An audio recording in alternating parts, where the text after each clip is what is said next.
정치 사회적으로 논란이 뜨거운 이슈에 대해 다양한 목소리를 들어보는 맞짱 토론 시간입니다. 오늘은 조국 법무부 장관이 취임 직후부터 계속해서 속도를 내고 있는 이른바 조국발 검찰 개혁에 대해 토론 진행하겠습니다. 먼저 출연자들을 소개해드립니다. 제 오른쪽입니다. 장영수 고려대 법학전문대학원 교수 나오셨습니다. 예, 네. 반갑습니다. 안녕하십니까? 그리고 제 왼쪽입니다. 의정부지검 고양지청장을 지낸 검찰 출신입니다. 이건태 변호사 나오셨습니다. 안녕하십니까? 네, 어서 오십시오. 조국 법무부 장관이 검찰 개혁과 관련한 지시를 잇따라 내리고 있습니다. 개혁 행보에 박차를 가하고 있습니다. 조국 장관이 제시한 개혁 과제는 검찰의 직접 수사 축소와 검찰권 남용, 재발 방지, 검찰에 대한 감찰 기능 강화 등입니다. 특히 수사기관의 피의 사실 공표를 금지하는 법무부의 공보준칙 개정 문제를 놓고 찬반 논란이 뜨겁습니다. 이런 가운데 사모펀드 의혹의 핵심 인물인 조 장관의 오촌 조카 조범동 씨가 구속되는 등 조 장관 가족에 대한 검찰 수사는 탄력을 받고 있습니다. 과연 이 같은 상황에서 검찰 개혁이 제대로 진행될 수 있을지 우려하는 목소리도 큽니다. 본격적인 토론 시작하겠습니다. 네. 두 분께 질문을 드리겠습니다. 앞서 제가 말씀을 드린 것처럼 검찰 개혁에 박차를 가하고 있습니다. 조국 법무부 장관. 그렇지만 가족과 관련된 검찰의 수사가 계속해서 속도를 내고 있는 상황이어서 과연 이 검찰 개혁이 제 효과를 낼 수 있겠느냐, 성공할 수 있겠느냐 이런 우려의 시각도 많고요. 이 부분에 대해서 총괄적으로 어떻게 생각하시는지 먼저 의견을 듣고 구체적인 내용들 짚어보도록 하겠습니다. 먼저 장 교수님 말씀을 해주시겠습니까? 일단 검찰 개혁의 필요성에 대해서는 아마 대다수 국민들이 공감하고 있을 겁니다. 그런데 개혁의 방법에 대해서는 의견들이 많습니다. 지난 20여 년 동안 검찰 개혁 얘기가 끊임없이 나왔음에도 불구하고 별로 성공적인 결과물을 내놓지를 못했었거든요. 그런 의미에 있어서 이제 검찰 개혁을 하자라고 하는 이 기본적인 목표만 가지고 얘기를 할 것이 아니라 구체적인 목표, 방법, 방향, 성공 조건 이런 것들을 이제 좀 따져봐야 되는데 제가 가장 먼저 지적하고 싶은 것은 결국 검찰 개혁이라고 하는 것이 그동안에 정치의 시녀 역할을 하던 검찰을 이제는 국민의 하인으로 만들자. 그래서 국민의 인권 보장을 위해서 제 역할을 하게 하자. 이런 건데 지금 조국 장관이 내놓고 있는 방안들이 그런 면에 있어가지고 과연 적절하냐? 저는 몇 가지 점에서 아니라고 봅니다. 물론 이제 많이 얘기되고 있는 것처럼 이 조국 장관 가족들이 지금 수사 대상이다. 네. 이런 상황에서 제대로 할 수 있겠느냐 하는 것도 중요하지만 또 다른 한편으로서는 이 조국 장관의 어떤 그 개혁의 핵심으로 얘기하는 게 인사권을 통한 개혁이거든요. 그래서 그 인사권을 통한 개혁이라고 하는 건 사실은 정치의 시녀를 더 이상 하지 않아도 되고 오히려 국민에게만 봉사하게 하는 게 아니라 인사권자에게 복종하게 만드는 이런 꼴이 되어버리기 때문에 오히려 정치에 대한 예종이 더 심해진다. 이런 부분이 문제고 또 다른 한편으로서는 실제로 뭐 조국 장관은 아마 이제 본인이 장관으로 있는 동안 그리고 이제 문재인 대통령이 재임하는 동안에 있어서는 뭐 이걸 갖다가 끊임없이 밀고 나갈 수 있다라고 생각할지 모르겠는데 정권이 바뀐다면 또 어떡할 겁니까? 인사권자가 바뀌면은 검찰 성향도 또 바뀌어야 된다. 이런 얘기가 되기 때문에 이건 올바른 방향의 개혁이 아니라고 봅니다. 네. 검찰 개혁의 방법론에 있어서 문제가 있다. 검찰 개혁 필요성에 대해서는 누구나 공감을 하고 있지만 그런 말씀을 해주셨습니다. 특히 인사권을 활용해서 검찰을 개혁하겠다고 하는 것은 성공할 수 없다. 이런 취지의 말씀을 하셨습니다. 예, 오늘 잘못된 방향이다라고 봅니다. 잘못된 방향이라는 말씀이십니다. 오늘 저희가 다뤄야 할 주제들을 거의 뭐 총망라해서 다 말씀을 해주셨는데 잠시 후에 세세한 부분에 대해서 설명을 듣도록 하고요. 이건태 변호사님께서는 조국 장관이 추진하고 있는 검찰 개혁 성공할 것으로 보십니까? 먼저 좀 정리해서 먼저 말씀을 드리면 조국 장관은 지금까지 오랫동안 아주 일관되게 검찰 개혁에 대해서 주장해왔고 또 그 관련 분야에서 많은 전문성을 쌓은 분입니다.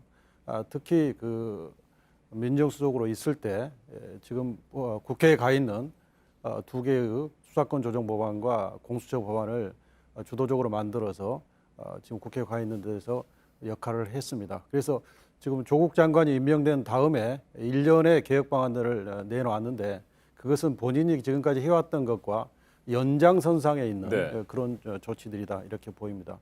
조국 장관이 이제 했던 것이 이제 기본적으로 그 두 개의 법안을 추진하는 데 도움을 주기 위해서 검찰 개혁 추진 지원단을 만들었고요. 그다음에 법무부 감찰관실과 대검 감찰본부 활성화하고 다양화하라는 지시를 했습니다. 그리고 검찰의 직접 수사를 축소하고 민생 수사를 주로 하는 형사부하고 공판부를 강화하도록 했습니다. 그리고 이제 검찰의 조직 문화도 개선하고 인사를 묵묵히 일하는 검사들이 우대받을 수 있도록 조치를 하도록 했습니다. 이러한 조치들은 역대 어느 장관도 단 10일 내에 이렇게 실질적이고 신속한 조치를 한 적이 없습니다. 그래서 조국 장관이 지금까지 한 조치들은 매우 신속하고 실질적인 조치였다고 생각합니다. 그리고 조국 장관의 지금 가족이 수사를 받고 있습니다만은 이 부분은 임명 당시에 이미 있었던 상황입니다. 그래서 검찰은 검찰 일을 하고 장관은 장관 일을 하면 되는 것입니다. 그리고 조국 장관의 부인께서 비록 기소는 됐지만 지금 무죄를 다투고 있기 때문에 유무죄 여부는 법원의 판결을 받아봐야 아는 것이고, 앞으로 조국 장관이 검찰 개혁을 아주 확실하게 추진을 하면 지금 일부 국민이 가지고 있는 걱정과 비판은 오히려 신뢰와 지지로 바뀔 수 있다. 저는 그렇게 생각합니다. 네, 다시 한번 정리하는 차원에서 질문을 드리면 조국 장관과 가족을 둘러싼 사모펀드 의혹도 있고요. 다양한 의혹에 대해서 검찰의 수사가 진행되고 있는데 이 같은 상황에서 국민의 신뢰가 무너지고 여러 가지 공정성에 대한 의심이 제기되고도 있는 것도 사실인데 예. 이런 상황에서 조국 장관이 추진하는 개혁 큰 문제는 없다 이렇게 보시는 겁니까? 예, 저는 그렇게 봅니다. 네. 자, 이 부분에 대해서 장 교수님의 말씀을 좀 더 들어볼까요? 조국 장관이 추진하고 있는 개혁에 대해서 말이죠. 주체가 조국 장관입니다. 지금 이 부분에 있어서는 개혁의 성공 조건과 이제 연결시켜서 생각을 해야 될 겁니다. 실제로 개혁이 성공하기 위해서는 법을 바꾸고 제도를 갖다 바꾼다고 해가지고 개혁이 성공하기 힘듭니다. 개혁의 당사자들을 포함해서 전체 국민들이 그 개혁에 공감할 수 있어야 되거든요. 그리고 그러한 개혁에 공감하기 위한 가장 중요한 조건 중에 하나가 개혁의 주체가 누구냐. 네. 다시 말해 이 사람이 하는 개혁을 믿을만 하냐라는 것이고, 사실 조국 장관 이외에도 고위공직자들에 대해 가지고 어떤 그 분야에 있어서의 전문성 이외에 도덕성 문제를 끊임없이 인사청문회에서 다툴 수밖에 없는 것이 이 사람 믿어도 되느냐의 부분이거든요. 네. 그런데 지금 현재 개혁의 주체가 되고 있는 조국 장관이 오히려 수사의 대상이 될 수 있는 이런 상황이라고 하는 건 과연 이런 식의 개혁이 성공할 수 있을까라는 의문을 갖게 만드는 거고, 실제로 민주당과의 그 당정협의회에서조차도 이 공보준칙, 이 피해사실 공표와 관련된 공보준칙을 갖다가 이제 이 문제가 정리된 이후로 미루기로 했다라고 하는 건 그쪽에서 그런 문제점을 인식하고 있다는 얘기거든요. 이와 같은 수사가 늦어지면 늦어질수록 실제로 사건이 커지면은 수사가 오랫동안 이제 끌어질 수밖에 없는데, 그렇게 된다면 개혁도 또 늦어진다. 그리고 그 과정에서 동력이 떨어질 우려도 상당히 크다라고 봅니다. 네, 법무부가 그냥 밀어붙여서 될 문제가 아니고 국민의 공감을 얻는 것이 일단 그렇죠. 급선무인데 그 부분에 문제가 있다. 그래서 개혁의 주체로서는 적임자라고 말할 수 없다 이런 말씀이시군요. 예, 맞습니다. 네, 이에 대해서 반론을 좀 해주시겠습니까? 예, 아까 그 교수님께서 조국 장관이 인사권을 가지고 개혁을 하려고 네. 한다는 말씀을 했는데, 그 부분은 이제 장관이 가지고 있는 인사권은 장관이 개혁을 추진하는 여러 가지 수단 중에 하나일 뿐이지 그것을 주도적으로 그 주요한 수단으로 쓰겠다는 그런 취지는 아니라고 알고 있습니다. 그다음에 인사권도 무슨 개혁의 수단으로 이렇게만 취급하는 것이 아니라 묵묵히 일하는 검사들이 우도받고, 그다음에 수사 과정에서 무리한 수사를 했거나 인권침해 수사를 했거나 또는 비리를 저질렀거나 이런 검사들이 인사에 있어서 응분의 대가를 받도록 하다는 것이지, 법을 잘 지키고 헌법 정신을 잘 지켜서 수사한 검사들을 인사권을 가지고 어떤 조치를 취하겠다는 그런 뜻이 전혀 아닙니다. 이것을 이제 조국 장관 스스로도 밝혔습니다. 그래서 인사권을 가지고 마치 정치에 애속된 검찰을 만드는 수단으로 쓰겠다, 그런 취지의 인식은 대단히 잘못된 것이라고 생각하고요. 그다음에 수사공보준칙 개정과 관련해서 네.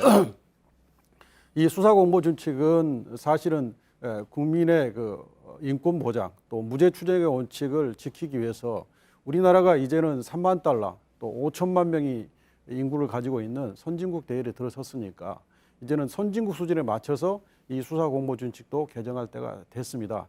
그래서 지금 당장 시행하는 게 맞는데, 사실은 이것은 조국 장관 때 만든 게 아니라 이미 지난 4월 달에 박상기 장관 때부터 태스크포스를 만들어서 추진해 왔고 그때 성안이 됐습니다. 그렇기 때문에 이것은 조국 장관이 어떤 정치적 목적으로 한 것이 전혀 아니고요. 그다음에 이게 그렇기 때문에 일반 국민들을 보호하기 위해서 당장이라도 시행을 해야 되는데 조국 장관 가족의 수사가 진행되고 있기 때문에 혹시 모르는 오해를 피하기 위해서 이 수사가 끝난 다음에 시행을 하겠다는 것입니다. 그래서 이런 부분들은 오히려 국민과 공감을 하면서 개혁을 추진하고 있다 이렇게 볼 수 있습니다. 네, 일단 인사권을 지렛대로 해서 검찰 개혁을 추진하는 것은 큰 문제는 아니다 이런 예, 말씀을 해주셨으니까 이에 대해서 반론을 좀 잠깐 저는- 듣고요. 그 다음에 예, 피의사실 저는- 공표 문제 다시 넘어가도록 하겠습니다. 저는 인사권 문제가 굉장히 심각하다고 봅니다.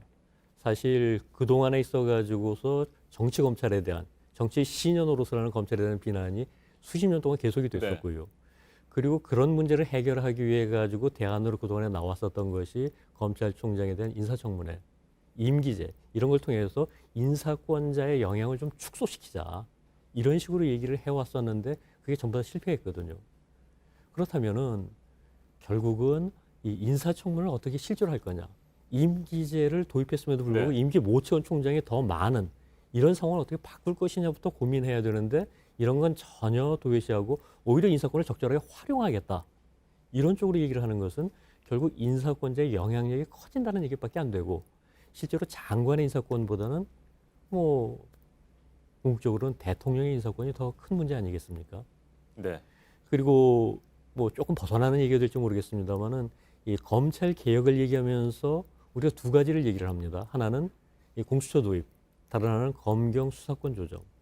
그런데 공수처를 도입한다는 얘기는 검찰의 수사권은 놔둔 상태로 이 공수처가 그것을 견제할 수 있도록 오너임하지 못하도록 하겠다고 하는데 이 공수처장을 비롯한 인사권은 대통령에게 여전히 있고 경찰로 수사권을 이양하겠다라고 하는 얘기는 결국은 검찰만 대통령의 영향을 받고 경찰은 아닌 것처럼 대통령의 오른손에 있던 권력을 왼손으로 넘기는 것에 불과하게 되는데 이게 근본적인 의미의 개혁이 될 수 있느냐. 네, 근본적인 개혁을 위해서는 결국은 대통령이 어느 정도 거리를 둬야 된다. 개입을 줄여야 된다. 그런 의미에 있어서 이 인사권이 강력하게 활용되기보다는 오히려 인사권으로부터 좀 거리를 둘 수 있도록 하는 우리가 검찰을 준사법기관이라고 얘기하는데 네. 이 사법기관이 법원의 경우에 있어서 그 독립을 얘기하는 가장 핵심적인 것이 인사의 독립 아닙니까? 알겠습니다. 그러니까 장 교수님께서는 인사권을 이용한 검찰 개혁은 정권의 입맛에 맞는 조직을 만들 수 있다. 그런 부작용이 우려된다 이런 말씀이시군요. 그렇습니다. 네, 이에 대해서 간단히 반론을 좀 하고 다음 주제로 넘어가 볼까요? 예, 검찰 인사는 그 사실은 검찰의 정치적 중립과 수사의 독립을 이 정부 들어서는 대통령께서 보장을 해주고 있습니다. 네. 이번에 조국 장관의 가족 수사가 그것을 상징적으로 대변해주고 있지 않습니까? 검찰이 아주 독립적으로 수사를 하고 있습니다. 그러면 검찰의 수사의 독립이 지켜졌을 때 이게 최고의 지선이냐? 그렇지는 않습니다. 검찰의 수사의 독립이 아무런 통제도 받지 않는 독립이라고 하는 것은 있을 수가 없습니다. 우리 민주국가 설계가 그렇게 되어 있지 않습니다. 모든 국가기관은 통제를 받습니다. 그래서 특히나 이제 검찰은 선출된 권력이 아니기 때문에 선출적인 권력인 대통령과 법무부 장관으로부터 민주 통제를 받아야 됩니다. 민주 통제를 받도록 설계된 것이 장관의 인사권입니다. 그다음에 장관의 인사권을 이 정부 들어서 어떤 이제 정권의 그 편을 드는 검찰을 만들기 위해서 네. 휘두른 적이 없습니다. 그리고 문무일 장관도 임기를 2년 동안 지켜줬고 또 지금 윤 총장도 마음껏 수사를 하고 있습니다. 그렇기 때문에 지금 조국 장관이 행사하겠다는 인사권은 아까 말씀드렸다시피 무리한 수사, 인권 침해 수사, 비위 검사 이런 분들에 대해서 인사권을 적절하게 행사하겠다. 그다음에 일을 열심히 하는 검사는 우대하겠다. 그런 취지로 이해됩니다. 네, 인사권 문제에 대해서는 이 정도로 마무리를 하고요. 앞에서 두 분께서 뭐 조금씩 말씀을 해주셨습니다. 피의사실 공표 문제. 어제 더불어민주당과 법무부가 당정 협의를 진행했습니다. 조국 장관 가족에 대한 수사가 마무리되고 나서 그 다음에 공보준칙 개정을 추진하겠다. 뭐 이런 식으로 정리가 됐습니다만 여전히 이와 관련된 찬반 논란은 뜨거운 것 같습니다. 일단 장 교수님, 피의사실 공표를 제한하는 부분에 대해서 상당히 신중해야 된다. 반대 입장이십니까? 저는 일단 이 피의사실 공표가 사문화되어 있다. 네. 그로 인해 가지고서 실제 피해자들이 발생하고 있다. 그리고 그렇기 때문에 이것을 정상화시켜야 되는데 기본적인 방향에는 동의합니다. 네. 인사권 문제와는 다르게. 그런데 여기에 있어서는 이제 좀 신중해야 된다는 것은 조국 장관이 당장 당사자가 되는 상태에서 이걸 하는 것은 우리가 이제 흔히 얘기하는 이 이하부 장관, 오얏나무 밑에서 가끔 고쳐매지 마라. 이런 측면도 있지만 또 다른 한편으로서는 지금 검찰이건 경찰이건 쭉 해오던 수십 년 관행이지 않습니까? 피의사실 문제 같은 건 이런 식으로 하더라 아무 문제 없더라라고 해가지고 했는데 어느 날 갑자기 그 평소대로 하던 뭐 어떤 굳이 이제 범죄를 저진다는 인식 없이 했던 수사관들을 전부 다 너 피의사실 공표죄 위반이니까 네. 처벌받아야 된다. 이렇게 하는 것은 사실 쉽지 않은 문제거든요. 그리고 그런 문제를 갖다가 이제 좀 정리하기 위해 가지고 상당 기간 동안 충분한 교육과 홍보가 선행돼야 된다. 오늘 기준 정하고 내일부터 바로 적용한다. 이렇게 하기는 좀 어렵지 않느냐. 그런 점도 고려해야 된다고 봅니다. 네, 이건태 변호사님. 피의자의 인권을 보호한다는 차원에서는 뭐 누구나 다 그 필요성에서 인정을 할 겁니다. 그렇지만 이 피의 사실 공표를 제한할 경우에 뭐 검찰 출신이니까 더 잘 아시겠습니다만 자칫 깜깜이 수사가 될 수 있다 이런 국민들의 우려도 있거든요. 이 부분은 어떻게 보십니까? 우리 그 헌법에 아시다시피 무죄 추정의 원칙이 27조 사항에 돼 있습니다. 그다음에 형법 126조에 피의사실 공표죄를 처벌하도록 돼 있습니다. 뿐만 아니라 형사소송법 198조에는 수사기관 종사자들이 비밀을 지키고 인권을 존중하도록 의무 규정도 있습니다. 사실은 근데 이런 조항들이 제대로 안 지켜졌던 것입니다. 그리고 이제 깜깜이 수사 부분은 어차피 검찰이 기소할 때 상세하게 공소 사실이 뭐고 어떤 근거에서 기소했던지를 밝힙니다. 그렇기 때문에 그 과정에서 언론의 비판과 견제와 감시가 충분히 들어올 수 있습니다. 지금 이제 보도 관행이나 또 검찰이 이 피사실을 알려주는 이 관행이 사실은 오랫동안 관행처럼 굳어져 있기 때문에 그런 것인데 지나치게 외의를 많이 인정해 주는 식으로 운영되어 게 사실입니다. 그래서 이 부분은 적정 범위 내에서 이제는 제한을 가할 때가 됐다 이렇게 생각합니다. 실제로 이로 인해서 많은 피해가 발생하고 있습니다. 피고인이 유무죄를 법원의 판결에 의해서 받아야 되는데 검찰이 내는 또는 경찰이 내는 보도 자료에 의해서 그 순간 유무죄가 결정돼 버리는 것 같은 피해를 입게 됩니다. 그것은 일정 부분에 대해서 상당히 제한을 가할 때가 이제 됐다고 봅니다. 알겠습니다. 검찰의 직접 수사를 축소하는 부분, 상당 부분 줄이는 부분에 대해서도 논란이 있는 것 같습니다. 이 논란은 뭐 여러 가지 배경과 이유들이 있겠습니다만 조국 장관의 가족이 현재 서울중앙지검 특수부에서 수사를 받고 있는 상황이어서 뭐 오해하거나 신뢰할 수 없다 뭐 이런 얘기들도 있는 것 같고요. 직접 수사를 축소하는 부분에 대해서 두 분은 어떻게 생각하시는지 먼저 장 교수님 말씀해 주시겠습니까? 저는 사실 문재인 대통령이 2년 여전에 이제 취임할 때 가장 먼저 들고 나왔던 것이 검찰개혁이었습니다. 그리고 그 문제는 뒤집어 보면은 이 박근혜 정부 말기에 이 최순실 사건 같은 것을 수사할 때 검찰이 뭐 봐주기 수사다, 늦장 수사다 해가지고 국민의 비난을 굉장히 심하게 받았었거든요.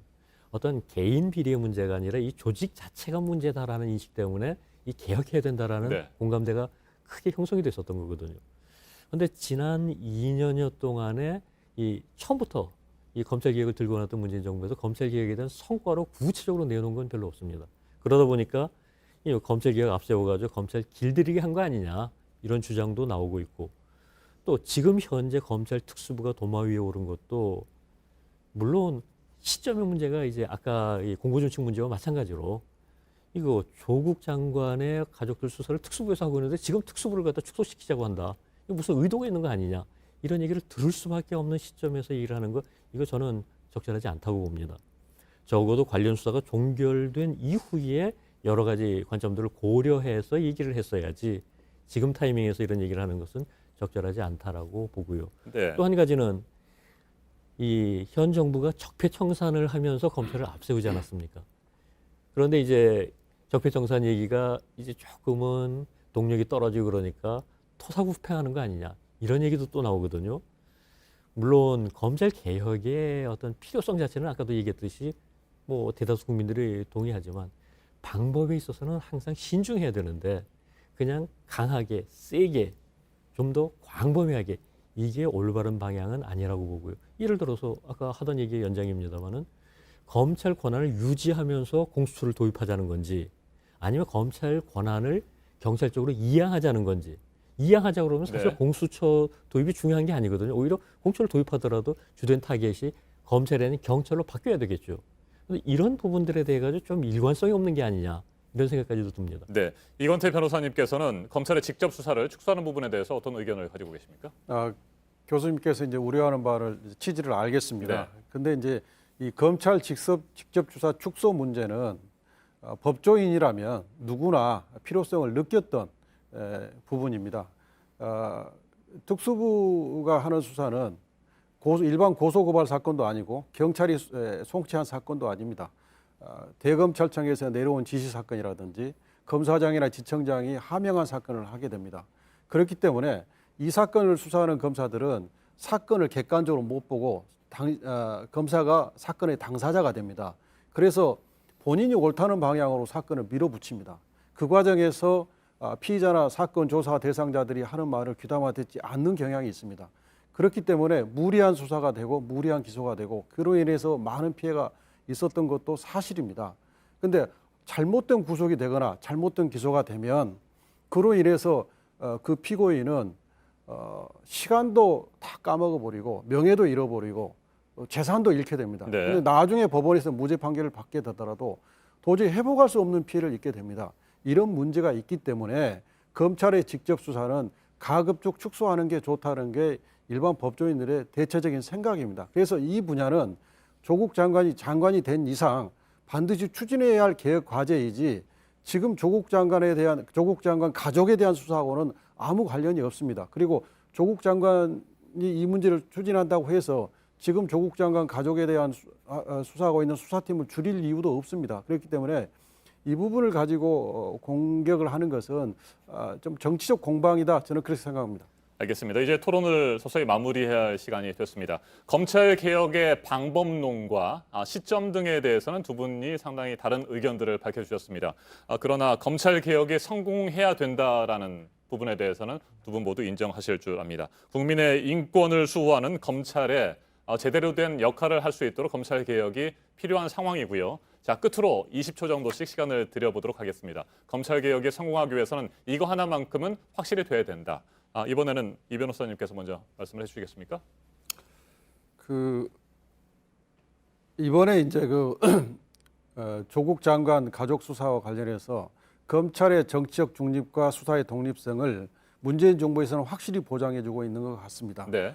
그랬을 때 또 다른 문제가 그러면 검찰 권력이 통제를 아무것도 받지 않느냐 그런 수는 없습니다. 그래서 법무부 장관이 선출된 권력인 대통령을 대신해서 민주적 통제를 가할 필요가 있다. 이게 이제 필요하고요. 그다음에 지금 그 특수수사 축소 문제와 관련해서 조금 더 부연을 드리면 지금 작년 1년 내내 적폐 수사를 해가지고 네. 민생 분야 수사가 굉장히 지금 쌓여 있습니다. 근데 일반 국민들은 내가 고소한 사건, 당한 사건이 신속히 처리돼야만이 민생을 편하게 할 수 있습니다.